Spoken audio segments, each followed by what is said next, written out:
dear Mr. President Antonio Tajani, dear Right Honorable Tony Blair, Your Excellencies, dear members of the European Parliament, distinguished guests, ladies and gentlemen. Mr. Tajani, please accept my warmest congratulations and wishes to achieve a lot in your new position. European Jewry will be your reliable allies.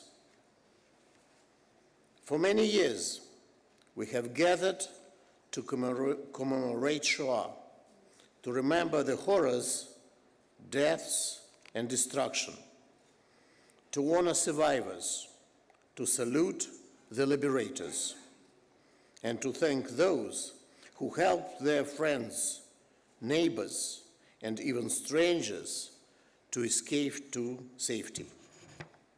The Holocaust was a crime committed by Europeans. It was a crime against Europeans. And so, Europeans have a special responsibility to commemorate what their forefathers did or let happen. The European Union was created from the ashes of the war, a new Europe where Jews could live once again. And remarkably, Jews found a life in Europe again and have lived there for decades, even in Germany. We have built schools, we have joined armies, we have produced art masterpieces, we have made scientific discoveries. 2 generations of Jews grew up believing they had a home in Europe, like anyone else, but that is now changing. The commemoration today is the ideal time to acknowledge the challenges in Europe is facing. Since our gathering in this room last year, many Europeans have been violently murdered in terrorist attacks in places like Brussels, Essen, Nice, Munich, Ansbach, and Hamburg, ending the year with a truck attack in Berlin at the Christmas market. Europe is in danger.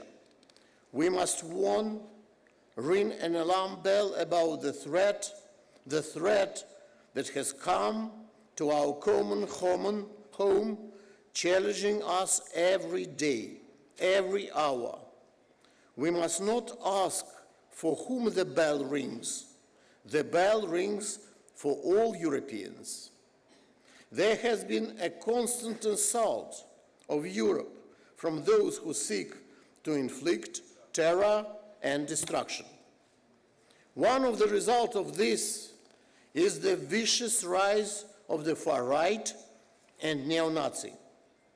Unfortunately, it cannot be ruled out that the end of the year far right and neo-Nazi parties will gain significant power in some European countries. The Jews in Europe are facing threat unique to our people. Unlike any other minority, we are not just targets of the far right, but also of the far left, as well as Islamist extremists.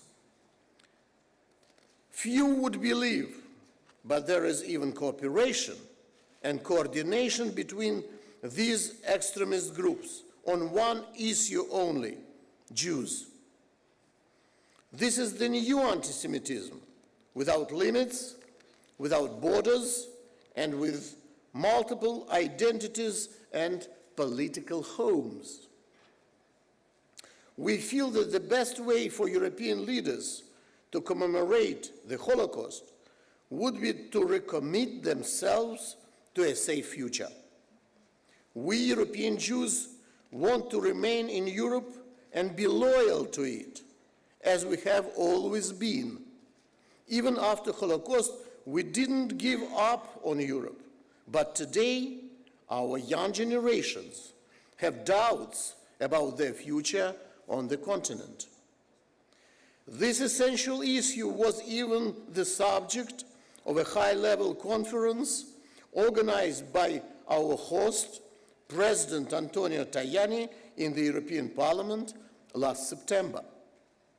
We count on Europe to continue showing its loyalty to us, loyalty to the idea that Jews have a future here in Europe, not behind high walls, bulletproof glass, and barbed wire.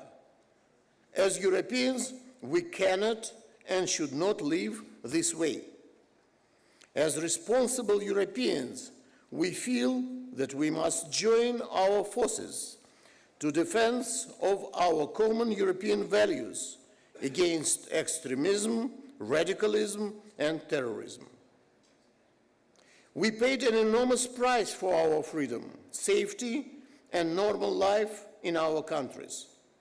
Historical memory should be strong and uncompromisable, so that the future generations never find themselves facing a new tragedy that we left them as a heritage. Now our main mission is to protect our families and children. We, citizens of Europe, should not forget that every global tragedy begins with attacks on Jews. I am sure that all of you here ask yourselves, what can be done to bring the normality back? Or better say, to move to new, safe normality. To that end, I believe that we have to address three main dimensions. First, security. Second, education and prevention. And number three, legislation. The European Jewish Congress decided to contribute to the security of its Jewish communities and the other most threatened minorities in Europe. We established an international security and crisis management center in Austria, but for all Europe, which has proved to be quite effective. We work together with all relevant authorities, and now we count on the support of the European Union institutions. Radicals recruit and brainwash immature European teenagers and even children to extreme organizations. They have strategy for 20 years ahead. What countermeasures can we propose? We have supported special educational programs from kindergarten to university to explain why religious hatred, xenophobia, and anti-Semitism are not acceptable. Preventive measures are important as well. In the UK, for example, we supported a center based on the method of Anna Freud for the most offensive young people who are easily targets for radicals. 80% of them come back to normal life.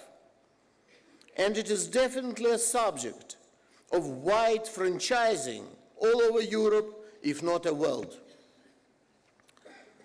One of the most important legacies of the Second World War, perhaps the most positive legacy, is the creation of a new system of international justice, grounded in the Geneva Conventions, created at the Nuremberg trials, and updated through the International Criminal Court. Thanks to Nuremberg trials, it was above all the Nazi ideology that was outlawed and declared criminal.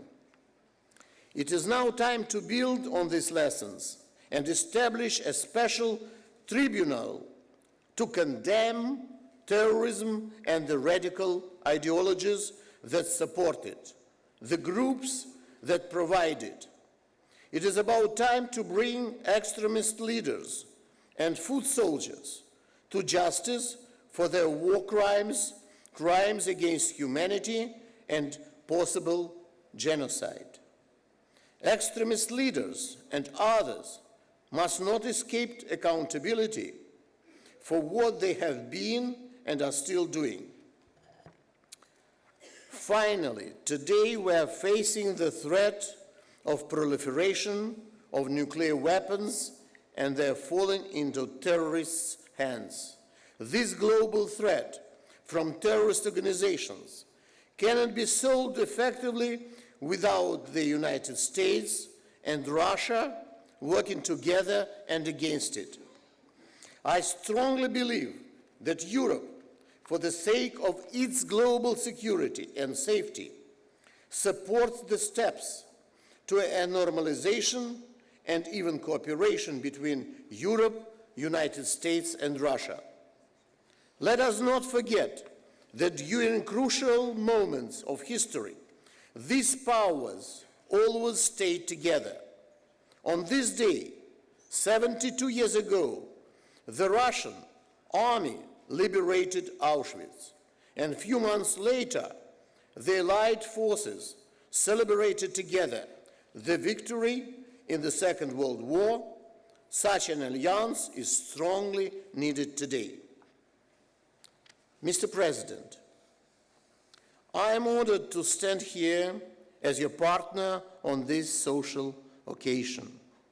I hope that we can work together in fulfilling the task at hand in the same kind of partnership that we had with President Schulz. I hope that we can meet again next year and the year after that and the year after that to discuss not only the lessons of Holocaust, but how we turned those lessons into practice. Thank you.